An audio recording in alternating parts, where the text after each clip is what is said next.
नमस्कार। एक बार फिर आप सभी का स्वागत है हमारी ऑनलाइन क्लास में।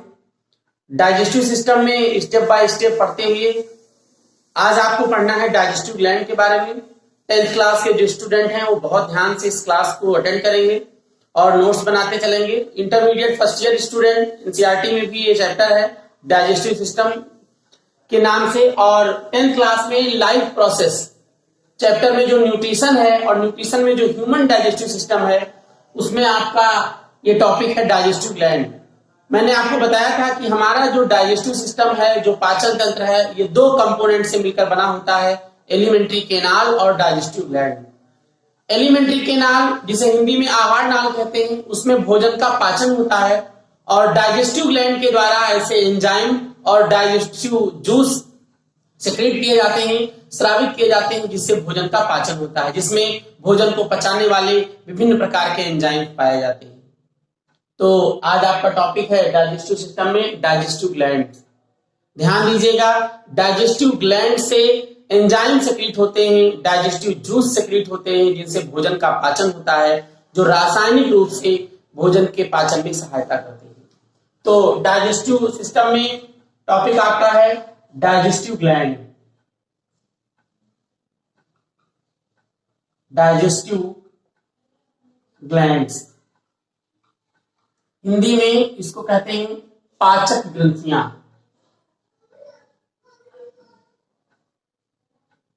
ध्यान दीजिएगा, हिंदी में इसे पाचक ग्रंथियां कहते हैं। तो पाचक ग्रंथियों में देखिए कौन कौन सी पाचक ग्रंथियां हैं, पहले उनके नाम लिख लीजिए, जो डाइजेस्टिव सिस्टम में यानी जो फूड के डाइजेशन में हेल्प करती है।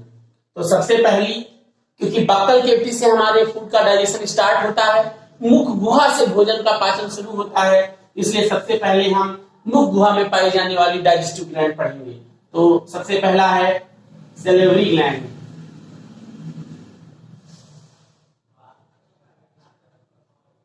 सैलिवरी ग्लैंड, इसको हिंदी में कहते हैं लार ग्रंथि। तो सबसे पहली पाचक ग्रंथि कौन सी है? लार ग्रंथि। ठीक है, लार ग्रंथि के बाद में gastric gland. Gastric gland, gastric gland इसको कहते हैं जठर ग्रंथि। हिंदी में जरूर जान लीजिए आप लोग, जठर ग्रंथि। ठीक है, जठर ग्रंथियां और लार ग्रंथियां। इसके बाद में आपका आता है इंटेस्टाइनल ग्लैंड। कुछ इंटेस्टाइन में भी ग्लैंड पाई जाती हैं, इंटेस्टाइनल ग्लैंड, आंत ग्रंथियां। ठीक है, इंटेस्टाइनल के बाद में पैनक्रियाज। पैनक्रियाज इसको हिंदी में कहते हैं अग्न्याशय, और लीवर, यकृत। वैसे तो पूरी एलिमेंट्री केनाल, पूरी आहार नाल पाचक ग्रंथियों की तरह कार्य करती है। कुछ न कुछ पदार्थ जो भोजन के पाचन में सहायक होते हैं सेक्रेट करती है, स्रावित करती है, लेकिन हम मुख्य रूप से डाइजेस्टिव ग्लैंड के बारे में डिस्कस करेंगे। Salivary gland, gastric gland, intestinal gland, pancreas और लीवर। ठीक है, तो सबसे पहले हम स्टार्ट करते हैं सैलिवरी ग्लैंड से। ठीक है, इसको आप लोग नोट कर लीजिए, फिर हम स्टार्ट करते हैं। सबसे पहले सैलिवरी ग्लैंड, लार ग्रंथियां। तो हमारे मुख गुहा में ध्यान दीजिएगा, हमारी मुख गुहा में 3 जोड़ी लार ग्रंथियां पाई जाती हैं। पॉइंट वाइज आप समझते चलिएगा। हमारी बक्कल कैविटी में, मुख गुहा में कितनी जोड़ी लार ग्रंथियां पाई जाती हैं? 3 जोड़ी लार ग्रंथियां पाई जाती हैं, जिनके नाम आप लोग देख लीजिए। Parotid gland, parotid gland, sublingual,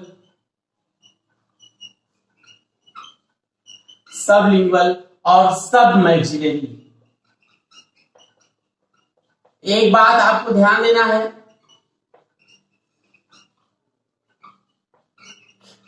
जो सैलिवरी ग्लैंड्स होती हैं ये अपना जो मटेरियल है, यानी इनसे स्रावित क्या होता है? सैलिवरी ग्लैंड से श्रावण, किसका श्रावण होता है? लार का, सलाइवा का। किसका सेक्रेशन होता है? सलाइवा का सेक्रेशन होता है। तो बक्कल कैविटी में सलाइवा किसी नलिका के द्वारा, डक्ट के द्वारा आता है। चूंकि ये जो ग्लैंड है ये परफेक्ट हमारे टंग के पास में या हमारी बक्कल कैविटी में कोई परफेक्ट पोजीशन पर नहीं होती, ये सब अलग अलग जगहों पर पाई जाती हैं और इन सबका काम है सलाइवा का सेक्रीशन करना, लार का श्रावण करना। अब इनसे जो सेक्रीट हुई सलाइवा है, इनसे जो स्रावित हुई सलाइवा है, वो स्पेशल टाइप की डक्ट के द्वारा हमारी बक्कल कैविटी में आती है, जो फूड के साथ मिक्स होती है। बहुत इंपॉर्टेंट क्वेश्चन है, डक्ट का नाम कॉम्पिटिटिव एग्जाम्स में जरूर पूछा जाता है, मोस्ट इंपॉर्टेंट क्वेश्चन बन जाता है, तो आप इन डक्ट का नाम जान लीजिएगा। पैरोटिड ग्लैंड जो अपनी सलाइवा सेक्रेट करती है, तो पैरोटिड ग्लैंड ध्यान दीजिएगा, पैरोटिड ग्लैंड से जो डक्ट सलाइवा बक्कल कैविटी में लेके आती है उसका नाम है स्टेनसन्स डक्ट। स्टेनसन्स डक्ट बहुत ध्यान से समझिएगा, क्या नाम है? स्टेनसन्स डक्ट। ये डक्ट का नाम याद कर लीजिएगा। और ये रेविनस डक्ट जो सबलिंगुअल ग्लैंड से सलाइवा लेके आती है, उस डक्ट का क्या नाम है? रेविनस। और सबमैक्सिलरी इससे जो सलाइवा लाती है उस ग्लैंड का नाम है वार्टन्स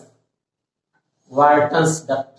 तो ये वार्टन डक्ट्स आपको बुक में मिल जाती है। रेविनस डक्ट और स्टेनसन डक्ट भी किसी किसी किताब में लिखा रहता है, लेकिन ये तीनों एक साथ आप ध्यान दीजिए, parotid gland, Stensen duct, sublingual gland, Rivinus duct और submaxillary Wharton duct.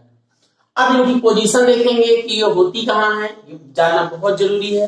Parotid gland जो है ये पाई जाती है, ध्यान दीजिएगा, कर्णमूल, इसको हिंदी में कहते हैं कर्णमूल। अगर आप हिंदी में समझे तो इसे कहते हैं कर्णमूल। तो कर्ण मीन्स कान और मूल मीन्स जड़, यानी ये पिन्ना के नीचे पाई जाती है। कहाँ पाई जाती है? पिन्ना, ये हमारा जो कर्ण पल्लव है ना, पिन्ना, इसके नीचे, तो पिन्ना के नीचे स्थित होती है, ठीक है। यानी हमारी जो पैरोटिड ग्लैंड है वो कहाँ है? पिन्ना के नीचे। सबलिंगुअल ध्यान दीजिएगा, इसको कहते हैं अधोजिह्वा, ये जिह्वा के नीचे स्थित होती है, जहां पे हमारी टंग, ठीक है, टंग के नीचे, हमारी जिह्वा के नीचे। तो आप इससे लिख सकते हैं टंग के ये नीचे स्थित होती है, टंग के नीचे। और जो ये सबमैक्सिलरी है, इसमें जहां पर दोनों जबड़े हमारे जुड़ते हुए मिलते हैं, यानी जबड़ों के नीचे कहां पाई जाती है? जबड़ों के नीचे। इसीलिए इस ग्लैंड को मैंडिबुलर ग्लैंड भी कहते हैं, ORR, इसे मैंडिबुलर ग्लैंड भी कहते हैं। अब आप ये जान लिए कि ये 3 जोड़ी ग्रंथियां होती हैं और ये 3 जोड़ी लार ग्रंथियों से लार का सेक्रीशन होता है। आप ये जान लीजिए 24 आवर यानी पर डे, एक दिन में लगभग 1 से 1.5 लीटर सलाइवा का सेक्रीशन होता है। कितनी सलाइवा का सेक्रीशन होता है? 1 से 1.5 लीटर। ये तीनों जोड़ी ग्रंथियां, ये तीनों जोड़ी सलाइवरी ग्लैंड मिलकर के सलाइवा का सेक्रीशन करती हैं, जो भोजन को पचाने में सहायता करती हैं तथा भोजन कण की लुगदी बनने में सहायता करती हैं। भोजन को छोटे छोटे कणों में, तो जो है भोजन को छोटे छोटे कणों के टूटने में सहायता करती हैं तथा उसे चिकना बनाती हैं, जिससे भोजन आसानी से आगे की तरफ बढ़ सके। तो अब हम ध्यान देंगे सलाइवा के बारे में कि लार क्या है ना, इसमें क्या क्या पाया जाता है। बहुत ध्यान से समझना है आपको, इसको एडजस्ट कर दे रहे हैं। जो सलाइवा है, लार, ये मोस्ट इंपॉर्टेंट है भोजन के पचाने के लिए। इसमें जो देखिएगा ध्यान से, सलाइवा, लार, जो हमारी लार है ये एसिडिक होती है। इसकी जो पीएच वैल्यू है वो 6.8 है, यानी इसका नेचर कैसा होता है? अम्लीय, हल्का अम्लीय, है ना, स्लाइटली एसिडिक। तो इसे अम्लीय कहेंगे, यानी ये एसिडिक नेचर की होती है। एसिडिक नेचर यानी चिकनी, ये एसिडिक नेचर की होती है, अम्लीय होती है, भोजन को अम्लीय बनाती है, लेकिन बहुत ही कम अम्लीय होती है। स्लाइड जो है स्लाइटली एसिडिक। 6.8 पीएच, आपको पता है कि जब 7 पीएच हो जाता है तो ये न्यूट्रल हो जाता है, उदासीन। 7 से ऊपर जाएगा तो ये बेसिक हो जाएगा, 7 से कम रहेगा तो एसिडिक। तो 6.8 और 7 में बहुत कम अंतर है, इसलिए ये स्लाइटली एसिडिक होती है, बहुत ही कम एसिडिक होती है, ठीक है। इसमें सलाइवा में लगभग 98 to 99% वाटर पाया जाता है। इसके साथ साथ इसमें 0.2% साल्ट्स पाए जाते हैं। साल्ट, मिनरल्स, और इसके साथ साथ इसमें मोस्ट इंपॉर्टेंट एंजाइम होता है जिसे हम टाइलिन कहते हैं। क्या कहा जाता है इसे? टाइलिन। और इसमें सैलिवरी एमाइलेज या सैलिवरी एमाइलेज, ध्यान दीजिएगा, एमाइलेज। इसमें थायोसाइनेट भी पाया जाता है, थायोसाइनेट। अब होता क्या है कि ये जो टाइलिन है, टाइलिन एंजाइम क्या करता है कि बक्कल कैविटी से ही ये स्टार्च का डाइजेशन, टाइलिन का काम क्या है, टाइलिन का मेन फंक्शन क्या है? Digestion of starch, digestion of starch. यानी अगर आपने भोजन के रूप में स्टार्च को लिया है, स्टार्च को, मंड को अगर आपने भोजन के रूप में लिया है, तो मंड का पाचन बक्कल कैविटी से ही स्टार्ट हो जाता है। क्यों हो जाता है? क्योंकि उसमें टाइलिन नाम का एंजाइम पाया जाता है। आप बहुत ध्यान से समझिएगा, टाइलिन में पी साइलेंट होता है, ठीक है। तो ये टाइलिन एंजाइम मंड का पाचन हमारी बक्कल कैविटी से ही स्टार्ट कर देता है। यही कारण है कि अगर आप रोटी को देर तक चबाते रहते हैं तो वो धीरे धीरे मीठी लगती जाती है, उसके अंदर मिठास बढ़ती जाती है। उसका रीजन यही है कि जितना आप उसे चबाएंगे उतने ज्यादा टाइलिन उसके ऊपर काम करेगा और वो शर्करा में टूटता जाएगा, ठीक है। इसमें एंजाइम पाया जाता है सैलिवरी एमाइलेज और थायोसाइनेट। ये जो थायोसाइनेट इनऑर्गेनिक सब्सटेंस है, तो ये जो सैलिवरी एमाइलेज एंजाइम पाया जाता है, ये मोस्ट इंपॉर्टेंट काम करता है। अगर हमने भोजन के रूप में कोई बैक्टीरिया ले लिया है या हमारे भोजन में कोई बैक्टीरिया चला गया है तो ये उसको मार देता है। यानी इसका काम है किलिंग ऑफ बैक्टीरिया। यानी अगर बैक्टीरिया हमारे फूड में कोई चला गया है फूड के साथ, तो ये सैलिवरी एमाइलेज इसको क्या करता है? नष्ट कर देता है, मार देता है, ठीक है।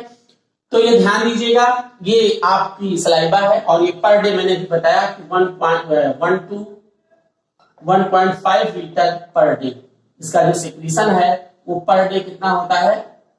1 से 1.5 लीटर, ठीक। तो ये इस प्रकार से भोजन के पाचन में सहायता करती है। तो ये आज आपके सामने लार्ज ग्रंथियां यानी सैलिवरी ग्लैंड के बारे में डिस्कस किया। नेक्स्ट क्लास में हम आपको गैस्ट्रिक ग्लैंड, लीवर, पैंक्रियाज के बारे में आपके सामने क्लास रखेंगे। तब तक के लिए आप सभी लोग इसका नोट्स बनाते रहिए और तैयारी करते रहिए। धन्यवाद।